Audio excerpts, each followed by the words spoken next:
After days of feverish speculation during Prince Harry's UK trip this week, finally a royal reunion. The King's youngest son arriving at Clarence House. King Charles also seen pulling into his London residence.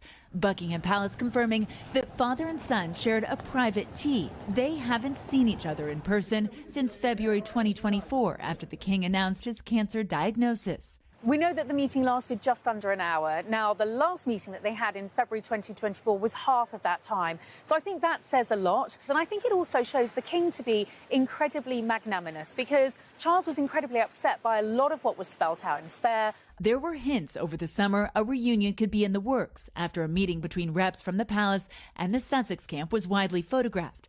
But this week, there are no signs he'll meet big brother Prince William. I think we can draw a lot from the fact that William was hundreds of miles away, in fact in Cardiff yesterday, while Harry was in London, clearly not willing to meet with his brother, not willing to have a conversation, and not willing to open that door for a reconciliation. And this morning, Harry attending a small reception for the Diana Award. Last night, speaking at an event for the Invictus Games. The bonds of courage, respect, and humanity are stronger than the divisions of politics, background, or nationality. Ready? All week, Harry's been focused on the most vulnerable children. It all felt and looked a bit like Prince Harry, the senior working royal, before he and Meghan moved to California, before that tell-all memoir, the Netflix series, and the slew of public court cases. In the last 5 years, relations have been increasingly strained with his father and brother since the couple left the UK in 2020. But back in May, Harry spoke emotionally to the BBC about healing old wounds. I would love reconciliation with my family. There's no point in continuing to fight anymore. As I said, life is precious. I don't know how much longer my father has.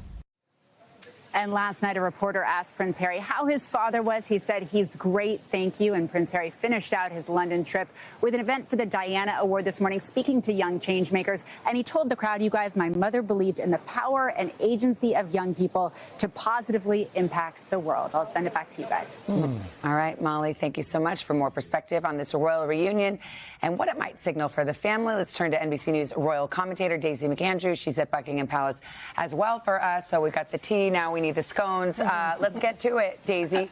What do we think about this?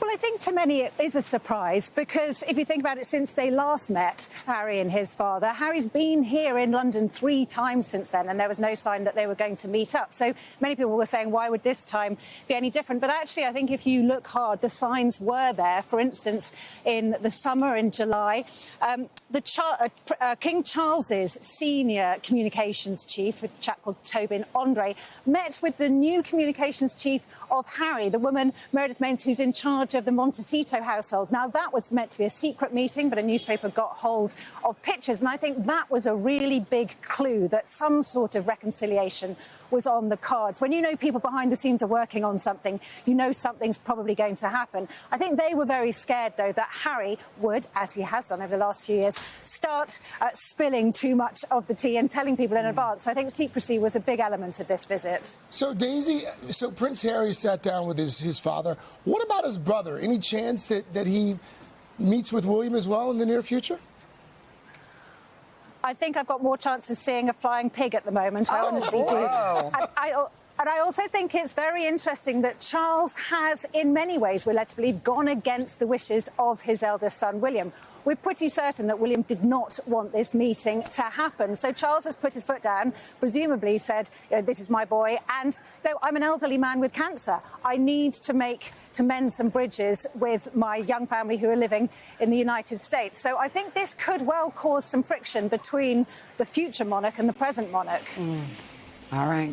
Daisy, thank you very much. Appreciate it. Thank you, Daisy. All right. Daisy's pigs flying. Wow. Yikes. All right. To our prince, though, for another check of the weather. Mr. Roper. Prince Albert.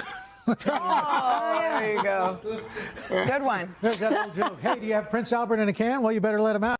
Hey, thanks for watching. And don't forget, you can catch the Today Show every morning on NBC or take Today when you're on the go. Just follow the Today podcast on Apple Podcasts, Spotify, or wherever you listen.